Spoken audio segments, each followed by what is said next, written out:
Hello everyone, I hope you're all doing well and welcome to a new video. Today I have the honor to talk with British metal producer Adam Nolly Getgood. You probably know him from Periphery, or if you are into modern metal music, I'm 100% sure you heard one of his phenomenal mixes. But we're going to talk about drums, and in particular about drum recording, because that's something we're both really passionate about. So enjoy this little nerd talk, sit back and let's say hello to Adam. It's a pleasure to have you, and it's a pleasure to talk with you about drums and drum recording. So before we start to get into all that nerdy talk, I wanted to say you are one of the top metal producers out there, specifically for the whole modern metal sound. And I was fortunate enough to record with a bunch of legendary producers such as Jens Bogren or Christian Kohle. I think you know this one pretty well. And also Daniel Bäckstrand. Yeah. But unfortunately, we never had the chance to work together. So I have to one day come to your place and we have to do something together.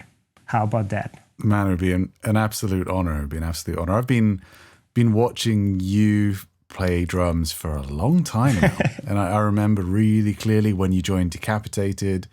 I remember seeing like the studio documentaries of you tracking Carnival is Forever. They're like still like, that was really impactful actually, both like seeing your performances, seeing like the space that you recorded it in. It was right around the time I was really getting into drum recording, and yeah, I've just got like the utmost respect. It's super cool that you think highly of me, because I certainly think you are one of the best, if not the best metal drummer out there. And come on, I mean, there's so much I'd love to pick your brain about metal performance as well. Thank you very much. I'm really humbled by these words. So yeah. It's awesome that you also mentioned the Carnival is Forever recording session, because that's something I also wanted to talk with you about, because it was my first experience recording a professional album, and it was such a crazy thing that happened there with Daniel. But let's get to that later. First thing, you have a new course out called the Nolly Drum Experience.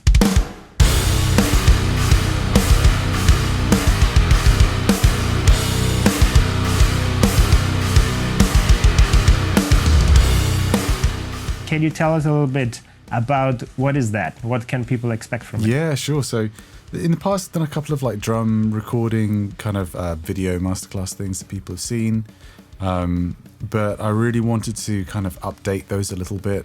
Some of those were done like nearly 10 years ago now. And like I've learned so much in drum recording, and I felt like there was so much to add to stuff I've talked about in the past, and just do like a really holistic look at recording drums and like everything to do with recording drums, because it's not just about like the microphones in the room and stuff. It's about like, how can you make a drummer feel comfortable? How can you make it so that you feel comfortable when you're recording drums in like a high pressure environment? How can you make sure that you're maintaining consistency through a session, all the way through to like the technical stuff and the post-production as well. So Christian Kohle came out to the UK just before Christmas last year, and we spent a few days up in an amazing, really big studio converted chapel called The Nave up in the north of England. And amazing. Yeah, just went like full bore, just let the cameras roll, and I just talked until I couldn't talk anymore, and hopefully there's some useful content in there.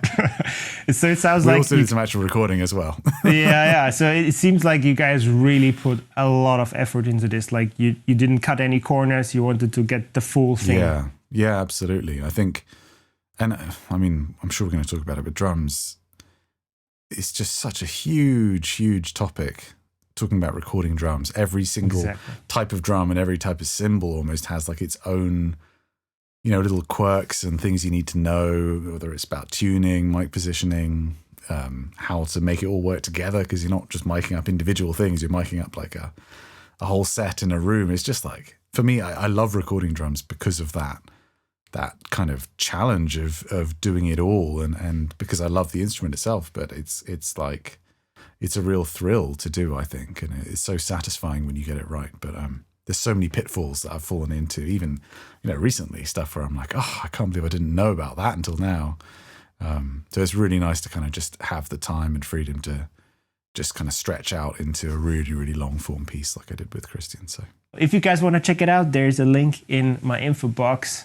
You should definitely do that because it sounds amazing. So yeah, recording drums, you can do it in all kinds of different ways. And I guess every producer has its own style of doing things. And that's what I love about working with different producers, because I feel like me as a drummer, I've learned so much by recording with different people. I'm not the same drummer after, working, let's say, with Jens Bogren and or even with Daniel Beckstrand, or let's say even with Christian Kohle. It was just nice to get their input. And I feel like a good producer really leads you to your best performance. It's not only that you're trying to capture the best sound possible, it's also about you trying to, as you said before, make the drummer comfortable, because it's very stressful, from I can tell you, I'm practicing a lot for a recording session. And so you get into the studio, you have like 1 week or even less, and you have to nail it. And so I feel like there's a lot of pressure on you. And if you have a producer that is not good in guiding you and leading you towards that good performance, oh boy, it's, what shall I say? So yeah, that's why I would definitely love to work with you one day, just because I feel like your calmness, it will be very supportive in those stressful moments. I hope so, man. I mean, again, I would absolutely love to record you, but I can't help but echo what you're saying, both just, empathizing with a drummer. And I think it can be such an isolating thing too, to be like in a separate room, almost feeling like you're in like a totally different planet to the people in the control room, just hearing sparse voices coming through the talk back like a couple of minutes after you finish a take. And like, it must be quite a surreal thing, I think, to go from like putting huge amounts of effort into something to just like sitting around. And like, I just really feel for drummers. And also it can be really stressful for the producer too, because you're aware of the time management, of the performance management, of maintaining the vibe, and invariably with loads of microphones and gear, there can be technical issues. There can be, there's just so many hurdles to overcome. And yeah, the deadline as a producer, you've got your eye on like, okay, we need to make sure we're done by this time. And yeah, it can be stressful. And I've certainly learned that with everything in recording too, like the things where you are having to be creative in the studio can take huge amounts of time. And like, it's really important to approach those at the right point in the session with the right mentality, because absolutely, there's just like a whole strategy to dealing with that process, because a drummer could play something super technical, but that's really well rehearsed, and it could be done in a few takes, and the comping is really easy and the edit's really easy. And then that same drummer could play like the light song on the record that's got loads of space, and you can spend hours wondering if like the kick pattern should be like dun dun dun or like dun dun. You know what I mean? Like, and just these conversations just end up taking hours and hours. So I just think it's such an interesting thing to go into, but it's also such a joy when you're working with like an amazing musician and someone that you resonate with, because there's also that relief between both the producer and the drummer of like, oh, they really, they've got their shit down, and this is going well, and we're really in this together. It can be a really lovely experience too. So absolutely, I'm really floored. I wanted to ask you actually if Carnival Forever, like what albums you'd done before that, because I thought you were pretty young then, right? That must have been a crazy experience. Yeah, it was my first legit studio experience, like for a professional album. And so you have to imagine me being like, I think 21, maximum 22 years old. And I'm coming to the studio in Poland called Radio Dansk. So it's in Danzig in the north of Poland. A big room. And we carried like 3 drum sets in there, all kinds of different cymbals and snares. We asked Inferno, drummer of Behemoth, if he can lend us some gear, just to try out different options. I think we also landed a Pearl drum kit. So we had like, I think 2 Tama sets, 1 Pearl set, a bunch of cymbals, a bunch of snares. And so I'm in this big room, and I meet Daniel the first time. And so, I just play on the drum set. We just set it up somewhere in the room, and he just walks around and he's like, okay, I think we should put it in that corner because it sounds the best. All right, I didn't know you do it like this, so I put it there. And then we had this big piano standing around. And of course, we couldn't put it out of the room. I mean, the room was huge. You could fit probably like 60 people in there. But Daniel, the crazy wizard. Huge sports hall, like almost like a Like a school sports hall or something. Exactly. It looked like a gym. Like Right.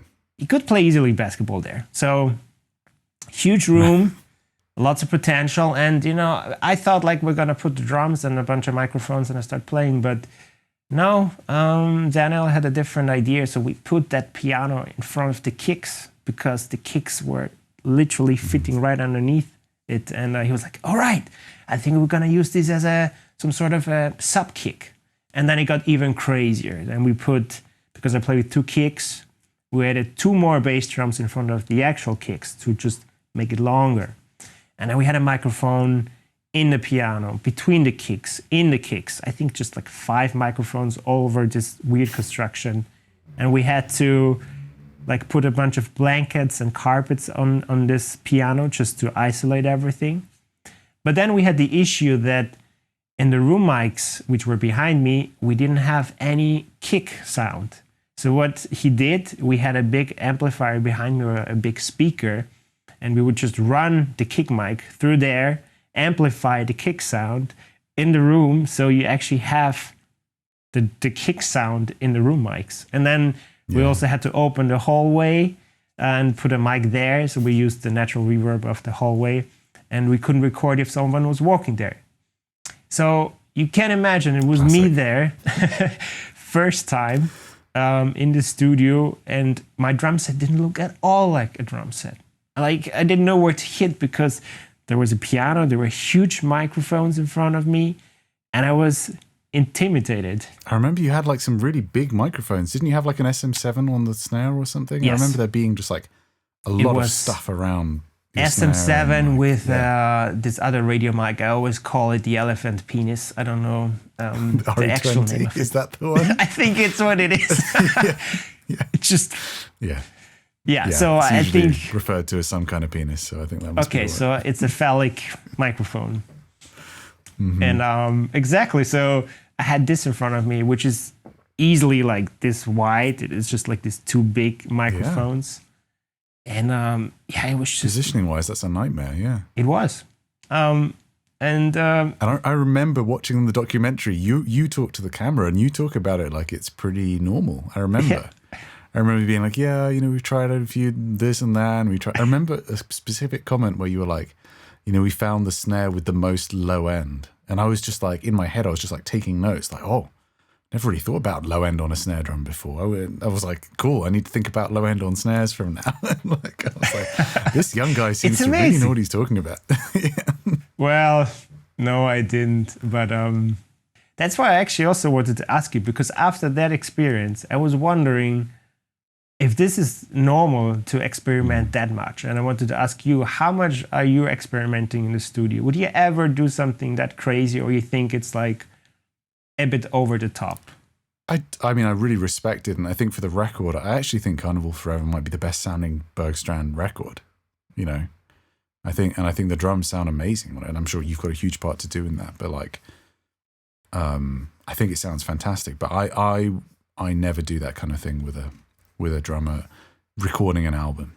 What I have done, and I guess I'm just kind of grateful to have had the opportunity to do these kinds of things, rather than going straight into being a producer and engineer and just working session after session. I do all of my experimenting like not when I'm recording with a band. So I could never, I only recently can just about play drums, but I had a kit from pretty early on. I started buying snares, and I was just like miking them up in my parents' kitchen, or in what I was like the spare bedroom I was using for mixing, or I'd rent a local studio and get a friend to come along as a drummer and bring their drums along and experiment with recording them in that situation where it's like it's all on my time, and it's just like that. I'd find that really stressful, that kind of thing that you're describing with Daniel, but I recognize it as a different personality type, and I think also my personality type tends towards wanting to minimize that stuff, whereas probably in my older age I'm getting more interested in the kind of creativity. Like I think when I was younger, it was much more about like trying to find like one approach that was going to be like the best approach, which I don't necessarily believe in as like even a concept now. But what I do think is that all of that experimentation has meant that Well, and I should mention too, like I even did things like I was the host of like a drum review YouTube channel for a couple of years, where like I know that. I right, love okay, it. cool. I was You've done your watching. research. Of course, I know it. Yeah, right. Well, that's cool. You know, so just like to get the opportunity to like mic up drums of every price range, loads of different styles, just like try and absorb as much knowledge about drums and drumming and you know equipment as possible, so that when I go into a studio situation, it's like I just know.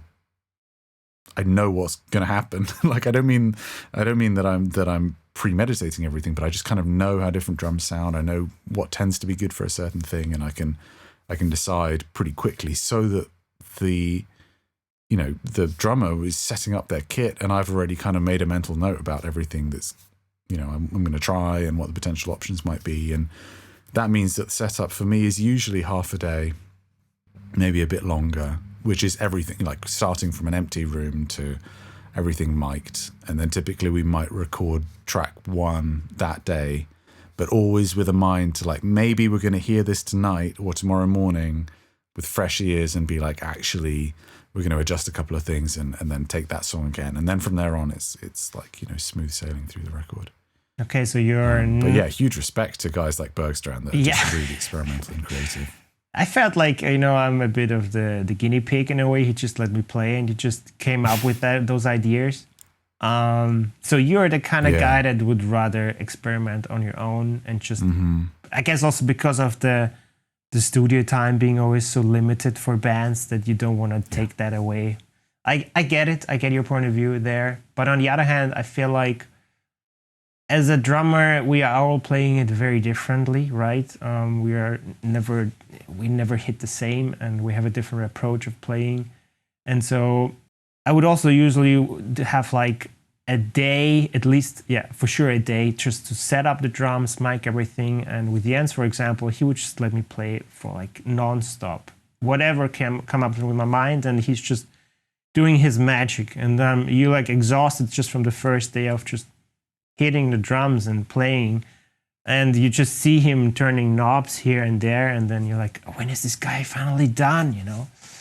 But then once you listen back to it, it's like, okay, I understand why he let me play that much. So I feel like... See, I think for me, like the two things, like feeling like a guinea pig and feeling like you're just kind of waiting for them to be done, are like generally things I'm trying to avoid. Like in terms of like, I'd like the energy level in the studio to be much more like we're hanging out and creating something together. But I really respect both Bergstrand and Berggren hugely. I think for me, and whenever I work with other producers, and actually it was really interesting when we did the thing with Christian, because Warren Hewitt from Produce Like a Pro came up to the studio and we did a thing on the second day where we both recorded the same song with the same drummers and drums, but starting from nothing. So, you know, putting drums in different places in the room and using different mics. Awesome. Yeah, it was really cool. That was actually the bit I was like really excited to do. And, you know, so that experience and other experiences of talking to producers, I think what I'm putting the most attention onto on a drum recording session is the drums themselves and the drummer. Like getting the tuning really nailed, thinking about all of the micro details, you know, how tight is the clutch on the hi-hat. Even that? Yes, absolutely, yeah. Wow, okay. And again, not trying to like micromanage the drummer, but just to know, because if you've got a looser top hat, you've probably got the cymbals further apart. They're going to move more when they're played open. That's going to affect the stereo image in the overheads and how it sounds in the close mic. You know, some drummers I know play with like, what do you do out of interest? Do you have your top cymbal really tight and then quite a small distance, or do you tend to have a little bit of flex in it? Because I think there's a bit flex, different schools of thought on that. I have a little bit flex, and also I don't have it too close because I kind of prefer the washiness of it. But again, it's also a matter of how you hit it. You know, it's so much detail. That's why I was curious to hear that you really pay attention to this much detail. Tuning, yes, of course. Yeah, really. By the way, your tuning videos helped tremendously because, you know, I was checking them out and making notes. Okay, what is he doing? Cool. And then I tried to get this, what is it like? Pocket Pitch app, whatever it's called, and then doing it with a specific note. I've done it for years now. Just recently I switched to like the TuneBot, but just more as a reference where I am. So I still use the tone, right, on the piano. I just play it, and I can tell how my hearing got better because of that, in terms of understanding the note, because as you know, there's a lot of overtones, and tuning drums is just such a, I don't know, it's like its own field.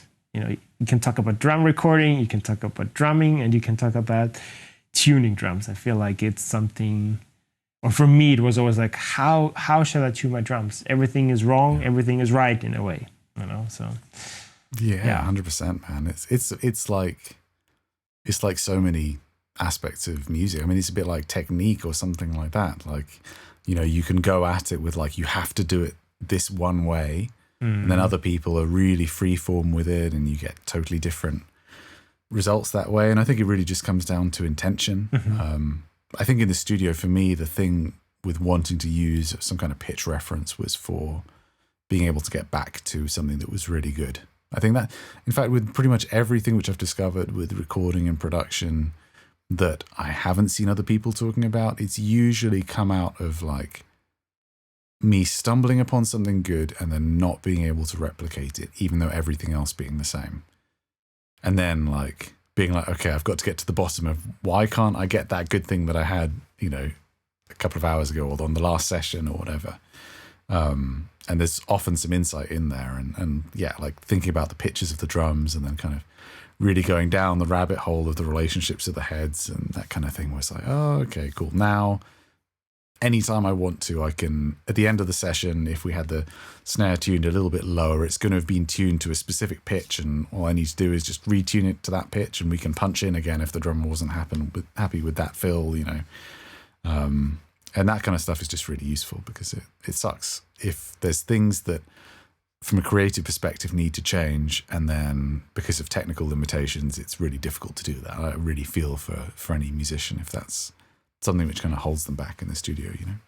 Yeah, that was something that is a bit annoying when you have to check the tuning so often, because it just kicks you out of this drive. Once you start recording and you just warmed up and you're like, okay, now I finally feel the song, and it's like, okay, wait, we have to check the tuning again, and then it's tuning, and I just don't know how often are you checking the tuning, because I know things that between every take we check tuning. Other times it was after a full song or when we really heard the difference.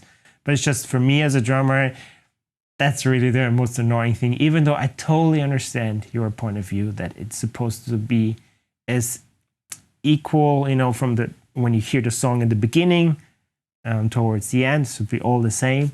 But just as a drummer, I feel like that's the hardest part in the studio, to just, you know, stop, go, stop, go, stop, go, you know, this kind of back and forward thing. Yeah, I do it less than I did at some points. There was a point where I was really, really obsessive about it, like earlier on, really. And I've definitely lightened up on it a little bit. And you know, one of the things that's actually helped is I've stopped changing heads as much as well. Which there's like this really romantic thing you hear about, like Danny Carey having like his tom heads changed on every take on that Tool record he did with Sylvia Massey, because they insisted on using Remo Diplomats because they sounded best, you know, that kind of stuff. Like as an engineer and a producer, you come up with these notions and it's like, it seems romantic, but I just think it's super wasteful and it's stressful. New heads slipping so much. A lot of the drummers I record are very hard hitting. I'm sure new heads slip a lot out of tune with you when you play because you hit really forcefully, and then you're always like chasing this box fresh sound, which it can be nice when the heads are really bright, but there's also nothing wrong with the heads being a little bit played in, and then they're way more consistent in tone and way more consistent in tuning for several songs until they get like destroyed, you know. So mostly, and again, something nice about having the snare tuned to a pitch, if it's related to the song, is it's really easy to notice if it's slipped, because if it's like ringing exactly in key with the song 1 minute and then it's like slightly out of tune with the song, you're like, okay, it's slipped. So it's like a good way to not have to like OCD just check after every take. It's like you know. So you're snare changing. I care about most. Yeah, sure, that makes sense. Snare you care about most, but sorry that I interrupt you. But because for me, No, you're good. It was interesting to hear that you are tuning the snare depending on the pitch of the song, rather than having like one tuning for the whole session. Or how would you describe it? I'll often change snare tunings within a session. Yeah, from one song to the next. It's not for some kind of like Mutt Lange, like super in-depth OCD, like making sure that everything's ringing in key with the song necessarily. I mean, if you have a really ringy snare and it's like a semitone above the pitch of the song, then it's just, let's just tune it down a semitone and it's going to sound really good, you know, kind of thing. But most of the time, I'm not trying to make like a musical statement with it. And obviously, I'm not trying to tune a drum so that it's got, you know what I mean? Like if something needs a high tune snare, then it needs to be high tune. And it's just about, for me, I'll look for a pitch that's in the high range that everyone's happy with, that's also complementary with the song. Again, not because I think that it's going to make it more of a hit or something. It's just, it becomes really easy then to monitor the tuning of the snare. And there is a little satisfaction when there are moments where you can just hear like the snare ring and it's right in with the guitar chords or whatever. I'm sure. Cool. I mean, it's all about the small details. And because I know that from my experience, I've made mistakes that I tuned snares, it's maybe not a mistake, but I tuned snares much higher than I actually thought it's gonna sound cool. So whenever I went in the studio and then it was like, no, we have to kind of go down with the tuning, I was like, okay, I didn't expect that. But once I heard it through the mic, I was like, okay, good. I understand why we're doing this step right now. And I kind of understood again, you know, trying to work with different people, they have different opinions. And then you hear it yourself and it's like, maybe the way you have done it yourself all the time is not always the correct one. And a microphone listens different than ears. And even though it might be easier for faster stuff to play on a high-pitched snare, but it just doesn't sound that good if it's, you know, too high. Yeah. I mean, I'd agree with that last statement if it's like too high. But it was interesting, actually. So talking with Christian, for example, when we did the course, he was saying I was comfortable with higher snare tunings than he would go for. And he was talking about how, you know, it's very common for drummers to come in and not be happy with the acoustic sound of the snare, not be used to it, and then do exactly like you say, hear it on the monitors and be like, oh, okay, I get it. I am always trying to work with the sound of the kit that sounds best, like to the player and to the audience member. And then I feel like it's my job as an engineer to figure out how to get that to translate. Now, obviously, it needs to be appropriate. Like if you're playing like the Joey Jordison snare cranked as high as it can go over something which requires like a big kind of doofy backbeat sound, then like that's not going to work. But I'm really these days just trying to lean into the tastes of the drummers more than anything, because otherwise you end up doing the same thing over and over again and then all of your drum recordings sound the same. Whereas now it's like I'm first and foremost, and it goes for all the musicians in the band, but it's like I want to know what the drummer himself likes. Like, what are the cymbals that you like? Okay, they're those weird kind of dark, crunchy sounding ones that look like they've been buried for a couple of years. Like, I don't love how those sound, but that's the sound that you like, and I'm going to figure out, like, what's the angle that we can work with here to make this something that sounds good and is unique and has your own personality. And, you know, that also goes in a little bit with my feelings about, like, recording using, like, mixing with samples added on top and stuff like that, which I have no moral issue with. But it disconnects me a little bit from if the samples become too loud, because I do use samples, but if the samples become too much like the dominant part of the sound, then it's a bit like I've lost that connection to the drummer and their taste and what we captured on the day, you know?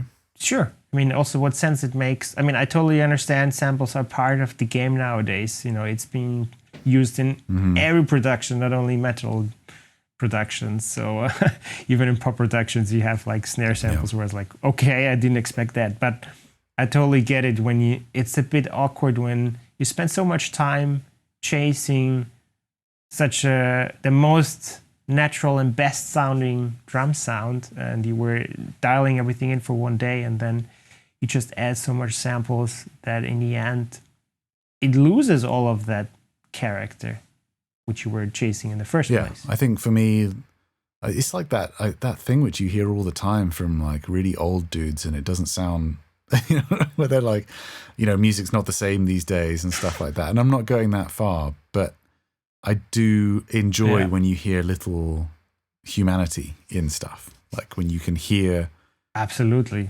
some aspect of the recording. You can hear the sounds that actually reflected off the walls of the space that the drummer sat and put blood, sweat and tears into his performances on. Like there's an added depth to that. There's like a more weight to it somehow, to me, than just like sheer perfection, Yeah, not only to you. I believe that we have reached the pinnacle of like the most crazy, like tightest, unnatural drum sounds out there. I would think that people are always going to the opposite. You're always looking for a contrast. So I believe nowadays people actually want drummers to perform their thing. You want albums to sound like real drums. You hear it was a human playing, so that's why. I mean, for me as a drummer, it makes things harder because you just have to perform really well. You just cannot. I mean, of course, you can always change things afterwards by editing or like by editing stuff, but I feel like there's a trend towards giving the space for drummers to just really play. And if it's not 100%, that's actually what you want. Like you want that slight imperfection. Yeah, absolutely. You want the sound of a really good drummer doing their best. And yes, maybe the occasional rim shot's not going to have quite as much low end because they get a bit too much rim, or maybe that cymbal, they're going to like slightly catch the edge of it and you're going to hear it. And it's like, that's cool. Like I'm into that. Those little things for me, like remind me like, oh, a human did this. That's really amazing, When it's perfect, it just becomes like it's like background noise to me after a while. I'm talking really in a very extreme way here because there's records that I think sound amazing and they're not in the vein that I'm talking about. But I do love when you just get those little pokes from what you're hearing where you're like, humans did this. That's really cool, Absolutely. On the same level. I do want to talk about performances on drums with you. Okay, sure. Like I'd love to talk to you about, I feel like there's in metal especially, the drummers that I like the most, and you're one of these people, are the ones that have an aspect of flow to their playing. And by flow, what I guess I mean is like you see drummers who are amazingly technically proficient, but it's like they're thinking one hit at a time and not connecting into phrases, and they're super tight and very editable. You can put them on the grid and they sound flawless because they're hitting so accurately. But I don't get the sense that they're thinking about the whole phrase or even like the whole bar. It's like they're just going from one hit to the next, landing it as like evenly as possible and as on the grid as possible.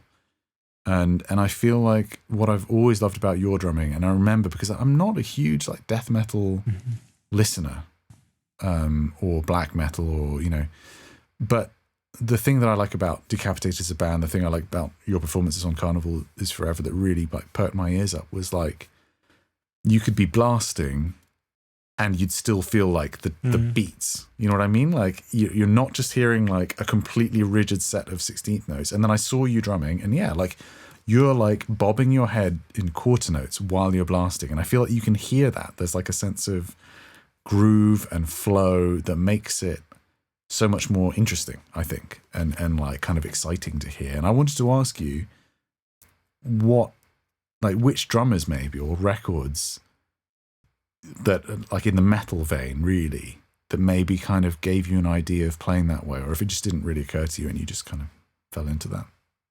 No, I mean, first of all, thanks for the kind words, and I'm glad Of course, man. it came through what I would try to do, because I see it. It's all about the flow, to be honest. It's almost like a dance. It's about the whole picture, you know. Even though metal wants to be very gridded and sounding like a machine gun, but I felt like you can play with that, like being tight but still adding that flow. And I believe, you know, from what I was listening to, like Joey Jordison was the kind of guy that really got me into metal drumming. And I felt always that his stuff is not super fast, like it was fast, but it was manageable to learn. But I always enjoyed his flavor he added, and he had this kind of flow. And they recorded the first albums without a click, and it was just like sometimes speeding up and then going slower here and there. But it had the attitude it needed. And even now, when I look at drummers that I really admire, Eli Casagrande or Mario from Gojira, these are the kind of dudes that have this character and this flow in their playing.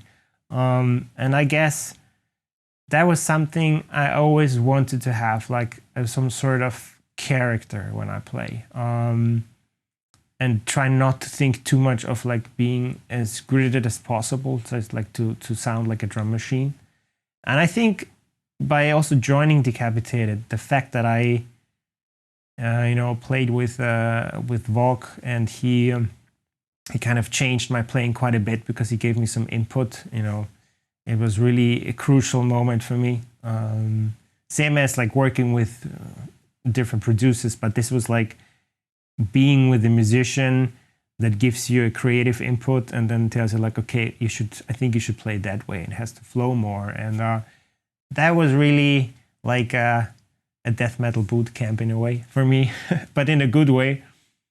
So yeah, for me, I always look for that flow. And I feel like it's also the most important while you record. Yeah. And usually those takes, which are not 100% the tightest, but they have this attitude, let's put it this way, these are the ones that producers enjoy the most. You know, like Jens would, for example, pick exactly those where I was like, I'm not 100% sure, but he was like, yeah, but you played it, you were angry, like I could feel it. I like the attitude. So we take this one. I was like, okay, interesting, but yeah, all right. And the same for Kola. He was also like, I think this one sounded better because, you know, it had the beef, the aggression, everything we're looking for in that music. So yeah, that is important for me. I mean, I think it's really easy to lose sight with something that's like so performance, like just in terms of like almost sports like performance as metal drums, to lose that idea that in music we're really trying to transmit like emotions in some way. Like it is about transmitting feelings through music. So it makes total sense to me. And I also wanted to ask you another thing, because Christian told me that you like to sit in the same room with the drummer. You're the first guy or producer I know that actually enjoys being in the same room with this loud instrument. How come? Is this actually true? Yeah, it is true. I do really like it. Or I like to have as little between us. And it's not because I love being close to the volume. Yeah. I mean, I do kind of like that. And I feel like it has given me like more and more appreciation of drumming, you know, to actually be there feeling the air moving around. And you really, really get a sense of like the energy and everything the drum is doing. And it's beautiful in a way, you know, and like you are left with an impression of how the drums sounded on the record that is really what the drummer did, not what you heard through the speakers, you know. But the main reason is workflow. It's that ability to just look at each other from a couple of meters away with nothing in between. A tuning break isn't me getting up, walking through 2 airlock doors and down a corridor and coming in. It's like, and you coming and listening to your comp, you just get up from your kit, come and sit on the sofa behind me that's directly in front of your kit. We listen through the take. You're like, oh, I don't like that bit. Give me 1 second. You're back at your seat in like 10 steps, and we just punch in the thing. And there's that like smoothness of workflow that's just, it's so refreshing. And this is really born out of me starting to use it's one of the best studios in the world, and I'm very lucky to have it very close to my house. Real World Studios. It's Peter Gabriel's studio complex that he built in, I think, the late 80s. Just like an amazing space, and all of the rooms are designed around this idea of there's no boundary between the engineer and the producers. They can be tied together, like you can rent multiple rooms and set them up like a control room and a live room, but the room that I use for drums, it's the most amazing sounding room, and they have all of the gear right there at one end. And I just got really addicted to that way of working. I think if you're not the kind of producer that is really focused on the acoustic sound of the kit, then it could be something that really throws you off. But for me, I love it because that's what I really care about, is like that the drummer is comfortable, that I'm comfortable, that we're into what we're doing, that the drums sound amazing there at the source. And I know how to engineer drums. I know how to place microphones, and you still listen back to everything. But that stuff is like, that's much less critical to me. You know what I mean? Like the best microphone and signal chain in the world can't tune a badly tuned floor tom. You know, yeah, sure. Yeah, and whereas actually, like a pretty mediocre microphone near to a great sounding floor tom is probably going to be usable. You know. Yeah, so you're literally in there, you're smelling the drummer, and you're not only hearing him, you smell all the sweat, all the hard work. But actually, I really appreciate this point of view, because, you know, we're sitting there alone in the room trying to beat the crap out of the drums, trying to nail everything, trying to kind of making all limbs work as we are planning to, you know, that our brain works. And then I never had this experience, and I would definitely love to try that out with you one day, to just be in the same room. Absolutely. We should do it, man. If you're up for it, we'll find a reason to get you out here, and we can record in that room in Real World, and I'm sure you'll enjoy it. Yeah. I know I will. And me too.